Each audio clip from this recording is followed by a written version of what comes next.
అసూయాత్మ. దావీదు, నీవు అతన్ని చంపకూడదు, యెహోవా చేత అభిషేకము నొందిన వాణ్ణి చంపి నిర్దోషి ఎగుట ఎవనికి సాధ్యము? 1 సమూయేలు 26వ అధ్యాయము 9వ వచనం.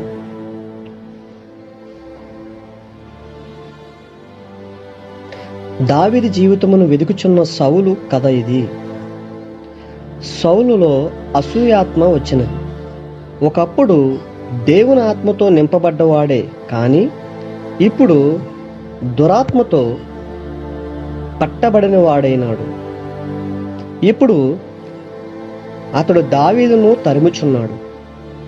దావీదులో దేవుని ఆత్మ ఉన్నది. ఒకసారి సౌలు నిద్రిస్తున్న ప్రదేశానికి దావీదు వచ్చాడు. అది ఒక బయలు ప్రదేశము.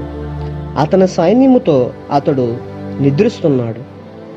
దేవుని నుండి గాఢ నిద్ర అతని పైకి వచ్చింది అని బైబిల్ చెప్పుచున్నది. దావీదుతో అభిషే వెళ్ళాడు.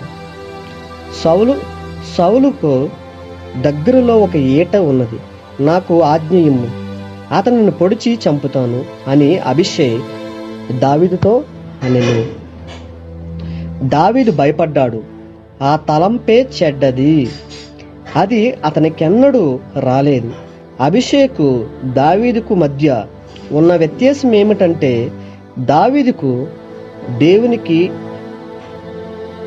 దావీదు దేవుని ఆత్మతో నింపబడ్డాడు. మనకు దేవుని ఆత్మ ఉంటే దేవుని చిత్తానికి వేరుగా ఉన్న ప్రతి తలంపు నిమిత్తము మనము పశ్చాత్తాపడతాము. అప్పుడు దావీదు, యెహోవా చేత అభిషేకము నొందిన వాణ్ణి చంపి నిర్దోషి ఎగుట ఎవనికి సాధ్యము అన్నాడు. సౌలు దేవుని చిత్తములో లేడు, దేవుడే అతనిని శిక్షిస్తాడని దావీదు చెప్పును. బహుశా ఒకవేళ అతడు యుద్ధము చేస్తూ యుద్ధ భూమిలో మరణిస్తున్నాడేమో. దావీదు అనిన మాట ప్రవచనమైనది. సౌలు శిక్షింపబడాలని ఉంటే అది దేవుడు చేస్తాడు, కానీ తాను చేయకూడదు అనే విశ్వాసము దావీదు కలిగి ఉన్నాడు. అది దురభిమానం అవుతుంది. దేవుని ముందు నిర్దోషిగా ఉండాలని అతడు వెతికినాడు గనుక అభిషే చేతిని పట్టుకుని దూరముగా లాగివేసి ఈటెను నీళ్ల బుడ్డిని తీసుకుని వెళ్ళిపోయాడు. దూరము నుండి కేకవేసి పిలిచినాడు. అప్పుడు సౌలు లేచి, ఇది నా కుమారుడైన దావీదు స్వరము కాదా అని, నేను పాపము చేసి తిని అని సౌలు అనెను. చాలాసార్లు నేను పాపము చేసి తిని అన్నాడు, కానీ ఎప్పుడూ పశ్చాత్తాపడలేదు.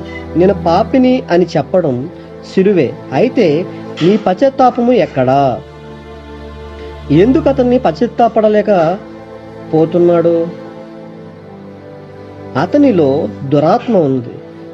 మనము దేవునికి అవిధేయులమైనప్పుడు సాతానుకు ఒక అవకాశం దొరుకుతుంది.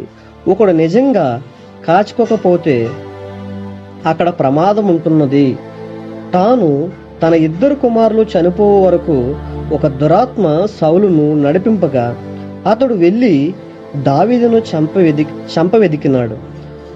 సాతాను మనలను, మన కుటుంబములను నాశనం చేయాలని కోరతాడు. మెలకువ కలిగి ఉండుడి.